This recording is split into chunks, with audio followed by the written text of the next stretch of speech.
Welcome back po sa aking munting channel, Mr. Ukol.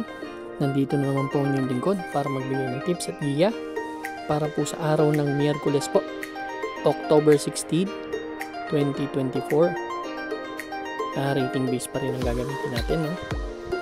Meron tayong 7 karera. Pagsasalo-saluan bukas.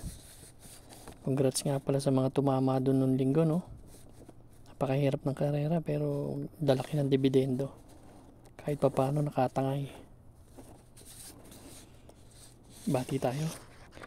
Shoutout po Aris Hernandez ng Bamastoda, Eduardo Manyalak, Romel Tumulak, Danilo Tirado, Manuel Tandes, June Fos, Celestino Abejo,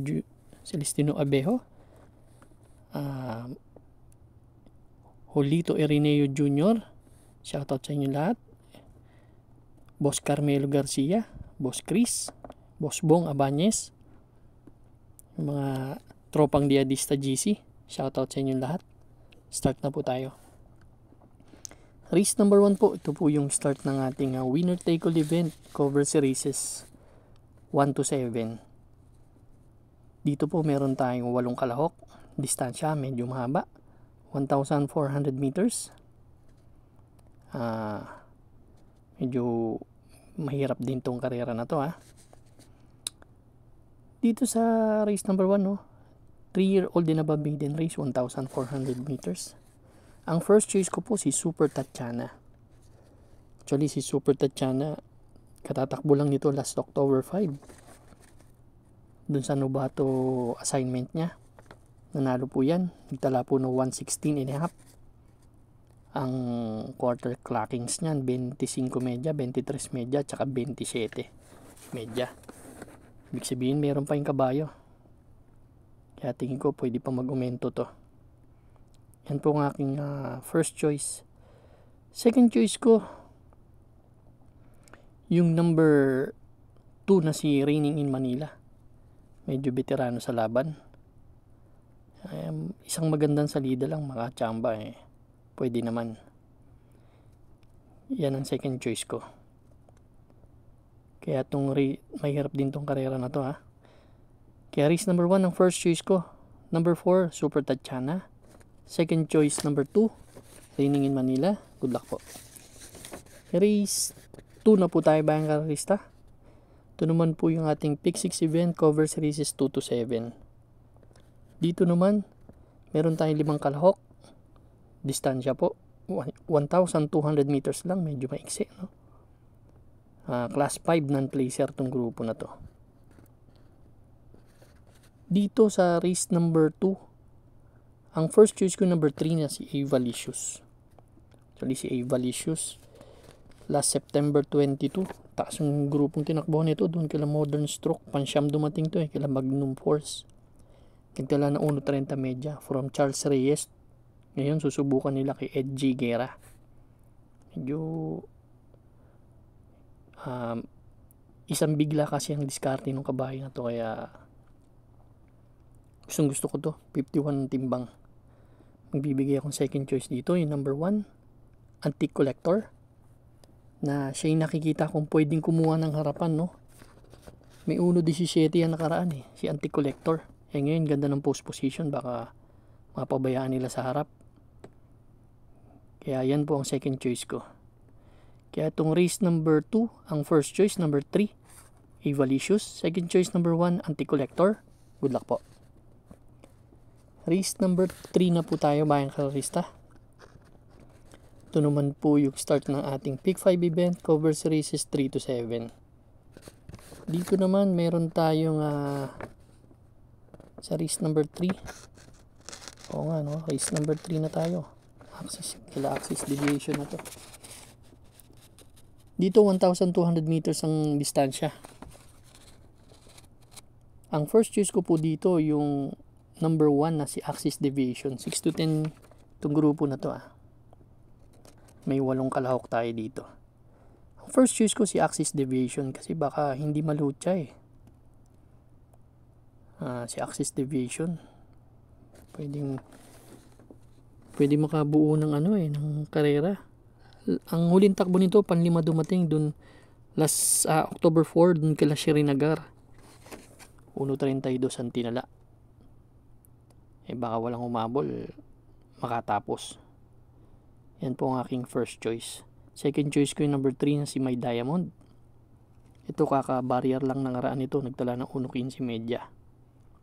May mga 1.27 yan sa sa 1,400 meters. May tuli na kabayo. Yan po ang aking second choice. Ang third choice ko dito yung number 1 na si Golden Buzzer. To segundo nakaraan to. Malaking kabayo. May isang bigla. Yan po ang aking third choice. Race number 3 po ang first choice. Number 5, Axis Deviation. Second choice, number 3, My Diamond. Third choice, number 1, Golden Buzzer. Good luck po. Race number 4 na po tayo, bayang karista. Ito naman po yung ating pick for event. Covers races 4 to 7. Dito naman, meron tayong 5 kalahok, no? Distansya maiksi lang, 1,200 meters, 5 split, placer, itong grupo na to. Dito naman, makikita natin maraming bandera. Prince Arman, Ringabel, may tulin. Chase the Gold, halos lahat po sila di bandera. Pero dun ako sa sa nakahanap ng grupo. Mas mataas ang grupo nilalabanan. Dun ako kay Taipan 1. Si Taipan 1 last run, October 4. Panlima dumating to, dun kila Instant Notice. Siya yung bumandera dun kila Caraga Wonder. 131.2 bago mabato from 6 to 10 split. Ngayon nasa 5 na lang. Nakikitaan ko medyo slight edge, magaling ang hinete, same ride ang sasakay. Kaya itong race number 4 po, susuluhin ko po. Number 3, Taipan 1. Good luck po. Race number 5 na po tayo, bayang karista. The penultimate race. Race number 5, the penultimate race, no? Last double natin to. Tama ba? Race 5, tama. Last extra double. Last extra double, hindi pa pala the penultimate race. Last extra double and last daily double plus 1. Dito naman, ang first choice ko, yung number 1 na si Mami's Love. Si Mami's Love, huling takbo nito last September 21. Inaabot lang po ito ni Ayuda. Ganda ng chinempo nito, 1.27 sa 1,400 meters. Matuli na kabayo. Change jack ito from LF De Jesus. Ngayon, bibigay kay BJ Galleta. Medyo nalit na yata ang suspension nito. Ganda pa ng post position. Yan po ang aking first choice. Second choice ko yung number 3 na si Dazzling Gab. Actually ito bagong babae ito. Last run ito last September 22. Doon kila Moon Island. 1.29 medyan tinalaan dito. From 16 to 21 ngayon to 11 to split na lang. May tulin tong kabayo na to, di bandera. Then ang tumakbo rin yan na September 11. Doon din sa 16 to 21 split. Doon kila Stripe of Pink. Nagtala ng 1.15 medya. Same rider ang sasakay. Kung mauna malaki ng chance ang manalo nito sa akin. Dahil sa iksinong karera.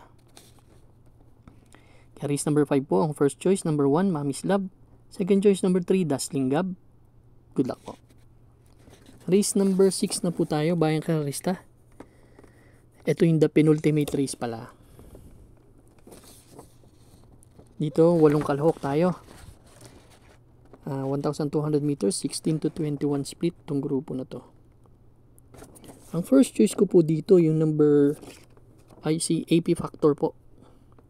Si AP Factor, huling takbo nito last September 18. Actually, 2 beses sumigundo to pang-apat pala. 2 beses na 4th placer. Doon kila Waray na may da pa. 1.15 ang tinala, same rider na sasakay. Tapos September 4, pang-apat din yan. Doon kila Mang Nano naman, ganda ng chinempo niyan. 113.8 sa 1,200 meters. tingin ko pwedeng mauna. Pag nauna to malaki ng tsansang manalo.